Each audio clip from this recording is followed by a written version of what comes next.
National Director ng the National Coalition for the Family and the Constitution. Isa po sila sa grupo na tumututol dito nga po sa House Bill 1979. Senate Bill. Senate Bill 1979. Pastor Carlo Dino. Magandang umaga po, Pastor. Magandang umaga, Manong Ted at DJ Chacha. Salamat sa pagkakataon na naimbitahan dito para magpaliwanag. Yes po. Diretso tayo agad, Pastor. Ano pong ano pong specific provision ang meron po dito sa Senate Bill na ito na tinututulan po ng inyong grupo? Oo, siguro unang-una gusto ko lang munang sabihin na hindi po natin kinakaaway si Senator Risa, no? In fact, hinahangaan natin siya sa maraming mga issue na pinaglalaban ng karapatan at katarungan. So sa mga larangan na yan, talaga nag-a-agree kami sa mga ginagawa niya. However, may mga issue na nakikita namin na bumabangga yung may mga disagreements ba, kumbaga. Yung approach sa iba't ibang mga issue katulad ng ganito, yung comprehensive sexuality education sa mga bata, nakikita namin na merong pagkakaiba ng approach. May paniniwala kami na dapat siguro iba yung tinitingnan natin, na sa halip na sa education system ang tuon, baka dapat ay i-uphold natin yung ating konstitusyon na yung pamilya dapat ay pinapatatag natin, no? Kung ang problema natin ay teenage pregnancy, ibig sabihin may mga pinanggagalingang issue ito sa ating lipunan, baka importante na bukod sa may reproductive health bill, act na naman tayo at dapat ay pinapatupad talaga, posibleng may mga issue sa implementation, siguro ay dapat tinitingnan din natin yung iba't ibang pamamaraan para patatagin natin, palakasin natin yung mga serbisyo para sa mga pamilya.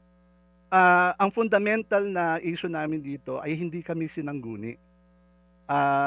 Nung pumasa sa committee hearing itong Senate Bill 1979, nagtatanungan kami sa faith community, Catholic, Evangelical, Protestant, na imbitahan ba kayo?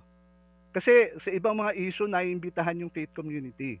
Dito sa issue na ito, nagtataka kami bakit hindi naimbita ang sino man sa hanay namin, no? Kaya yung mga gusto naming erase na issue, wala kaming pagkakataong erase. Yung mga disagreement namin in approach, hindi namin nailahad sa technical working committee. So ngayong nakikita namin na malapit nang maipasa na sa second reading na. Teka muna sandali. Ano ang recourse namin? Kaya bahagi nung ginagawa namin ay kinakausap namin yung ibang mga senador na kung maaari ay tulungan kami para mailahad yung issue namin. At nais din namin na ipahatid sa publiko yung issue namin na ito, na meron kaming disagreement on the approach tungkol sa sexuality education. Yung comprehensive sexuality education, medyo technical term na siya eh. Kung i-research mo siya sa internet, may specific na reference yan tungkol sa international program tungkol sa comprehensive sexuality education. So, whenever we talk about comprehensive sexuality education, this is an international standard na pinag-uusapan. Doon kami nagdi-disagree. Okay. Bakit kinakailangang mag-refer to the international standard? Yung bansang Pilipinas, no, 90% ay Kristiyano, 6% ay Muslim. Siguro yung pinakamataas na reference natin dapat dito ay kung ano yung pananampalataya ng bawat pamilyang Pilipino. Okay, Kung Pastor. ang reference natin at bakit kinakailangang dokumento na pinoproduce ng UNESCO o kung anumang international agency, kaagad ang reference natin. Samantalang meron tayong sariling pananampalataya, meron tayong sariling pamamaraan, at palagay ko dapat ay yun ang hina-highlight na pag-uusap natin sa Opo. Sige po. Pastor, mawalang galang po, ano? So ano po, ang tanong po namin, so ano pong specific provision sa naturang batas ang inyo pong kinokontra? Specific, please. Oo. So yung ano, yung Section 6 ng SB 1979 Okay. refers to the international standard. So ito yung binabanggit ko kanina, hindi nagdi-disagree kami na Okay. dapat i-refer mo sa international standard. Opo. Dahil Dito, nung opo, ni-research opo. na Ano namin, pong specific dito ang nakalagay po na ito'y international standard, sir? Specifically po, kasi binasa ko rin po ito, oo, wala po akong nabasa rito na specific na ito ay sumusunod sa international standard. Bagkus, kung okay, pupuntahan mo din po yung DepEd order noong okay, 2018, ito rin po yung ginamit nilang kataga dito, Comprehensive okay. Sexuality Education po, Pastor. Correct. Correct, Opo, correct. opo. So if you will go to the Memo Order 31, Mm.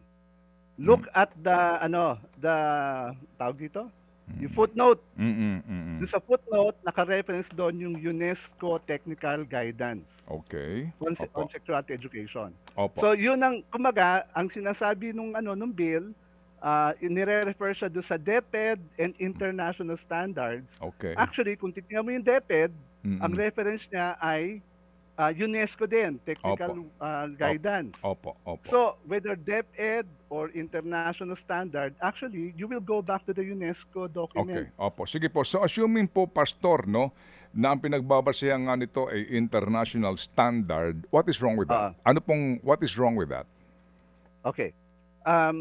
Unang-una, yung philosophy behind yung sexuality education, no? Ay tinitingnan lang ito, yung behavior ay kinakailangang i-curb.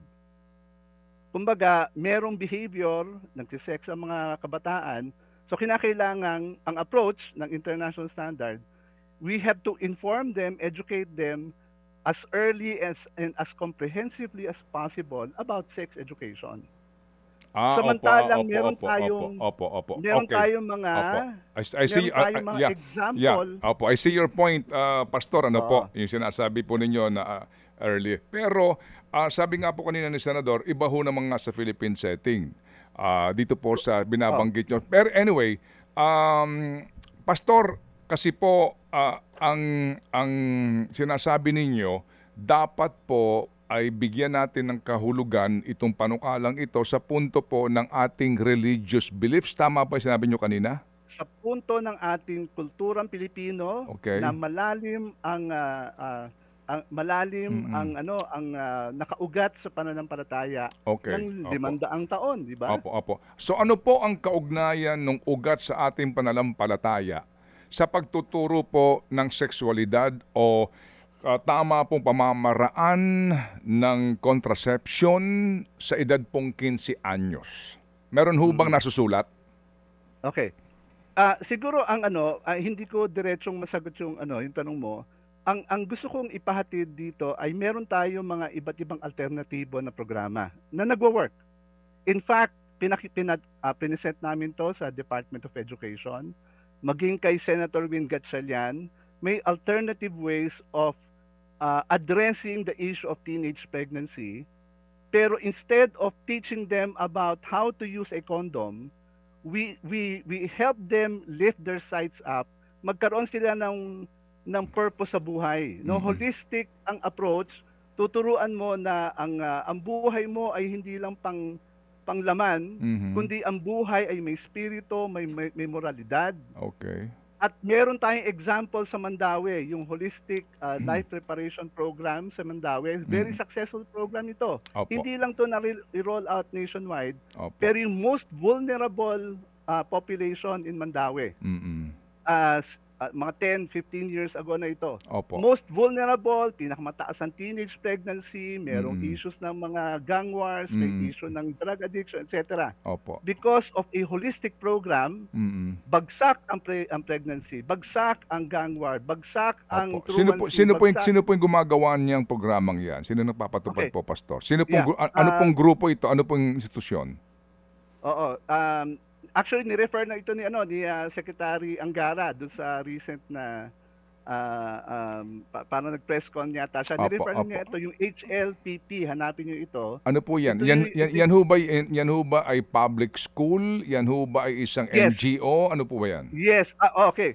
So, inimplement ito under the auspices of the Department of Education sa Mandaue. Mhm. Pero ang nag-implement ng programa ay faith-based organization. Mhm. Mm. Kumbaga, dahil walang expertise ang DepEd on matters of faith, syempre, di Mm. ba? Mhm. Pero importante na holistic ang pananaw sa Mm. tao na may Mm. espiritu at Mm. may moralidad. Mhm. At kumbaga, ang atensyon ay tinutuon na ang mga kabataan na hindi nila kilala ang sarili nila, Mm. may issue ng identity na ano ba ako? Ano ba ang halaga ko sa buhay? Mm. Pagka nabigyan ng pagpapahalaga ang kanilang mga identity at ang kanilang buhay, at Mm. nakita nila na meron palang magandang posibilidad ng kanilang buhay, Mm. nagbabago ang pananaw, nagbabago ang Okay. behavior, Opo, tumataas opo. ang motivation to Opo, study, opo, etc. No? opo, opo. Sige po. So, ayan. So pastor, naunawaan po namin yung sinasabi ho ninyo magandang halimbawa. So pastor, kayo po ano, paano po kaya? Paano natin tuturuan ang mga kabataan ngayon, particularly po yung mga edad na 15 pataas? Sa Oh. usapin po ng safe sex, sa usapin po Oo. sa usapin po ng premarital sex at yung pong Oo. teenage pregnancy, paano po dapat Oo. sila tuturuan kung kayo po ang tatanungin, pastor? Alam mo, meron tayong batas na RH law. Mm. Di ba, i-implement na lang yon. Nag-a-agree kami dun sa maraming provision ng RH law. Okay. Ang tanong namin talaga is bakit kailangan pa ng SB 1979? Mhm. Mm. Implementation ng issue at closer partnership ng simbahan at ng eskwelahan, ng mga Mm. pamilya Opo. na nakalagay na rin sa RH law. So ang inyo pong tinututulan ay yung pong pagkasasama sa turo noong paggamit ng contraceptives ng mga 15 anyos pataas. Basically, yan po yun. Tama? Oo. Yan po. So itong I mean, to isang answer my question, isang pastor, I mean, fundamental- to be direct to the point, ang inyo pong kinokontra ho dito ay yung pong pagtuturo sa paggamit ng contraceptives, kasi nga po reproductive healthcare law po itong pinag-uusapan nga natin, di ba? Yung paggamit po ng contraceptives. Ang inyo pong kinokontra, pastor, ay yung pagtuturo sa paraan ng paggamit ng contraceptives ng mga edad 15 pataas para maiwasan ang STD at ang pagbubuntis na maaga. Go ahead, sir. Opo. Okay. Ang fundamental na disagreement namin dito is hindi sinasama, Mm-mm. in fact, ihihiwalay mo ang mga magulang sa proseso. Mhm. Yung pagbigay ng contraceptive sa mga kabataan, lalo na pagka sexually active.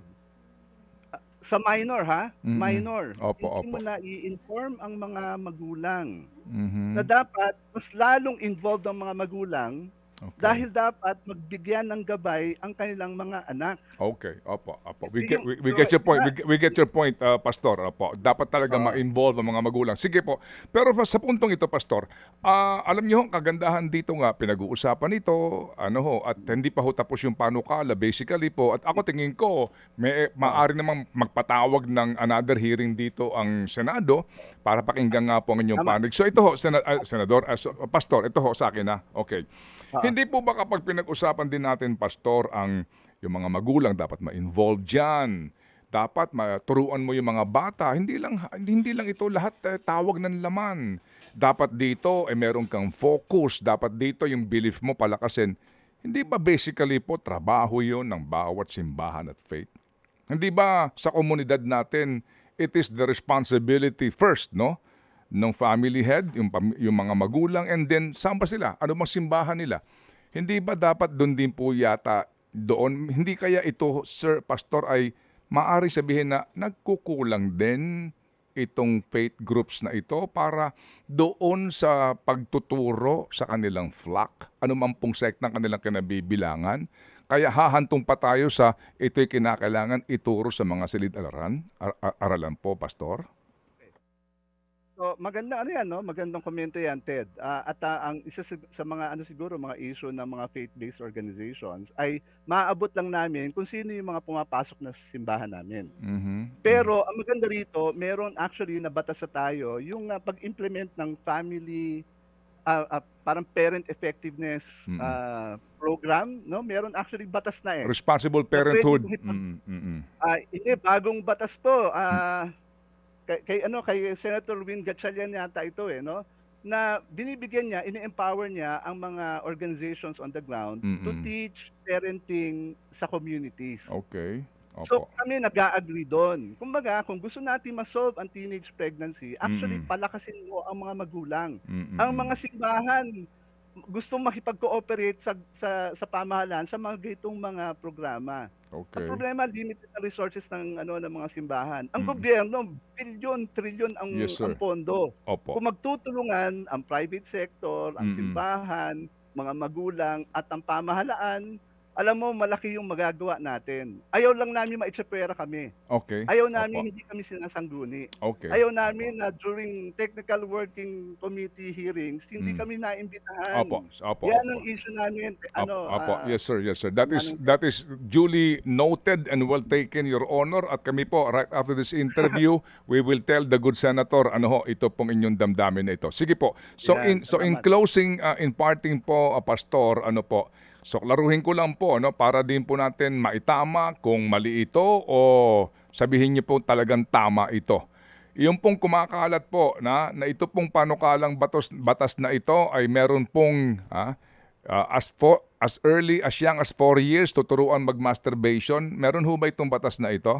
Ito ho bang sinasabi din po dito na 6 years old lang ho ay tuturuan na po ng bodily pleasure? Yung age 9 po ay dapat na po naturuan ng sexual rights nila. Yan ho ba ay nakapaloob sa panukala o hindi? Yan. No, nung kumakalat na siya, nakita ko rin yan, pero hindi galing sa amin yan. Okay, opo. Ililinaw ko lang. No? Opo. So, Meron kami sariling statement na pinalabas, meron Mm-mm. kaming video nilabas, Mm-mm. no? At meron kami mga clarificatory statements, no? Kasi maaaring ma-misconstrue. So nag-clarify kami ng mga statements namin. At siguro mas maganda na doon na lang tayo mag-refer sa halip na sa kumakalat sa social media Mm-mm. na siguro nga hindi maintindihan ko si Senator Risa, mukhang fake news to. So, Mm. maintindihan ko siya.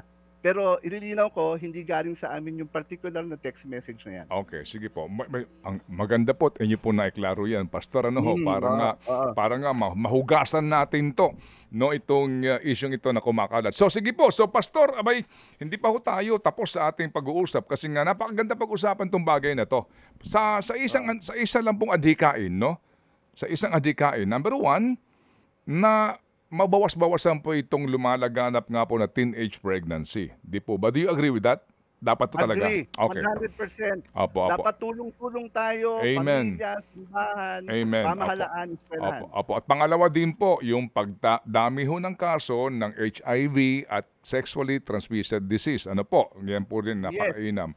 At 100% agree. Opo. And of course, mga kapatid, yung nga pong pagiging responsable ng ating mga kabataan sa usapin po ng kanila pong sexualidad. Yan po yan. So wala ho tayong debate doon. So Pastor, hindi pa tayo tapos Muli kaming tatawag kung Sige. kinakailangan. Sige. Opo. Sige. Okay ba? Meron ho kayong short message lang po sa lahat na nakikinig ngayon sa atin para mas maintindihan po ang inyong punto. You have 30 seconds. Go ahead, sir. Okay. Alam niyo po, napakalaking problema ang teenage pregnancy. Nag-agree kami sa concern ni Senator Risa. At kami, mga pamilya, mga simbahan, nandang tumulong. Gusto lang namin ay sinasangguni kami. At kung maaari ay wag tayong mabilis na tumingin sa mga international documents. Meron tayong sariling pamamaraan, meron tayong sariling kultura. Marami na tayong mga nagagawang programa dito sa ating bansa. Hindi lang nabibigyan ng pansin, hindi nabibigyan ng pondo. Bigyan natin ng pagkakataon yung mga indigenous na nagagawa na natin. Pagtulong-tulungan natin to, pondohan ng gobyerno. Alam mo, nakikita ko, naniniwala ako, ma-address natin ang mga issue ng ating lipunan. Opo. Magtulong-tulong lang tayo. Amen. Sa ikauunlad ng bayan, unity ang kailangan. Unity. Salamat, Pastor, Salamat din. Maraming salamat. Apo, mabuhay. Thank you. Yan nga po si Pastor Carlo Dino, National Director ng National Coalition for the Family and the Constitution.